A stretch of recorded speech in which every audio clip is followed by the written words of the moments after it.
I'm what you would call a collector of bootleg Pokemon games. Pokemon Diamond and Jade, Chaos Black, etc. It's amazing the frequency with which you can find them at pawn shops, Goodwill, flea markets, and such. They're generally fun, even if they are unplayable, which they often are.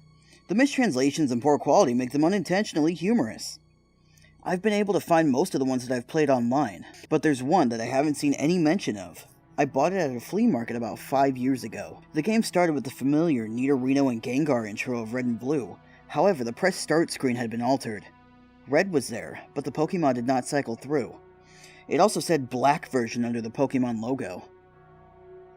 Upon selecting New Game, the game started the Professor Oak speech, and it quickly became evident that the game was essentially Pokemon Red version. After selecting your starter, if you looked at your Pokemon, you had, in addition to Bulbasaur, Charmander, or Squirtle, another Pokemon, Ghost. The Pokemon was level 1. It had the sprite of the ghosts that are encountered in Lavender Town before obtaining the Swift Scope. It had one attack, Curse. I know that there was a real move named Curse, but the attack didn't exist in Generation 1, so it appears it was hacked in. Defending Pokemon were unable to attack Ghost. It would only say that they were too scared to move. When the move Curse was used in battle, the screen would cut to black. The cry of the defending Pokemon would be heard, but it was distorted, played at a much lower pitch than normal. The battle screen would then reappear, and the defending Pokemon would be gone. If used in a battle against a trainer, the Pokeballs representing their Pokemon would appear in the corner, but they would have one fewer Pokeball.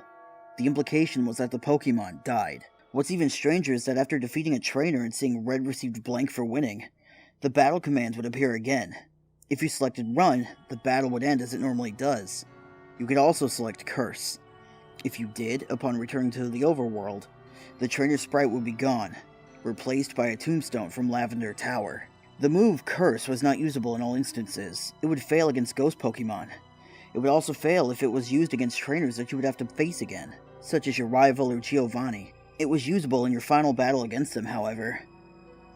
I figured this was the gimmick of the game, allowing you to use the previously uncapturable ghosts, and because Curse made the game so easy, I essentially used it throughout the whole adventure. The game changed quite a bit after defeating the Elite Four. After viewing the Hall of Fame, which consisted of Ghost and a couple of very underleveled Pokemon, the screen cut to black. A box appeared with the words, "Many years later." It then cut to Lavender Tower. An old man was standing there, looking at the tombstones.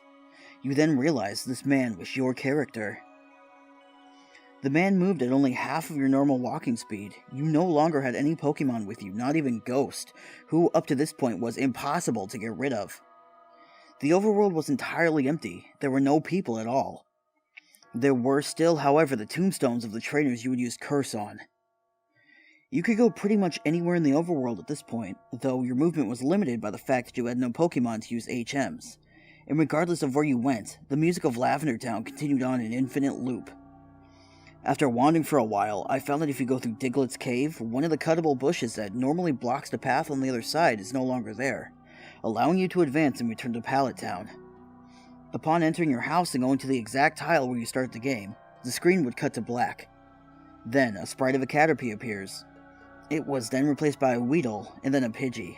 I soon realized as the Pokemon progressed from Rattata to Blastoise, that these were all the Pokemon I had used Curse on. After the end of my rival's team, a youngster appeared, and then a bug catcher. These were the trainers I had used Cursed on as well. Throughout the sequence, the Lavender Town music was playing, but it was slowly decreasing in pitch. By the time your rival appeared on the screen, it was little more than a demonic rumble. Another cut to black. A few moments later, the battle screen suddenly appeared. Your trainer sprite was now that of an old man, the same one who taught you how to catch Pokemon in Viridian City. Ghost appeared on the other side, along with the words, "Ghost wants to fight." You couldn't use items, and you had no Pokemon. If you tried to run, you couldn't escape. The only option was fight. Using fight would immediately cause you to use struggle, which didn't affect a Ghost, but did chip off your own HP. When it was Ghost's turn to attack, the box would just simply be empty. Eventually, when your HP reached a critical point, Ghost would finally use Curse. The screen cut to black a final time. Regardless of the buttons you pressed, you were permanently stuck in this black screen. At this point, the only thing you could do was turn the Game Boy off. When you played again, New Game was the only option. The game had erased the file. I played through this game many times, and every time it ended with the same sequence. Several times I didn't even use Ghost at all, though he was impossible to remove from the party. In these cases, it did not show any Pokemon or trainers, and simply cut to the climactic battle with the Ghost. I'm not sure what the motives were behind the creator of this hack. It wasn't widely distributed, so it was presumably not for monetary gain. It was very well done for a bootleg. It seems he was trying to convey a message, but I'm not entirely sure what it was. The inevitability of death? The pointlessness of it all? Perhaps he was simply trying to morbidly inject death and darkness into a children's game. Regardless, this children's game has made me think, and it has made me cry.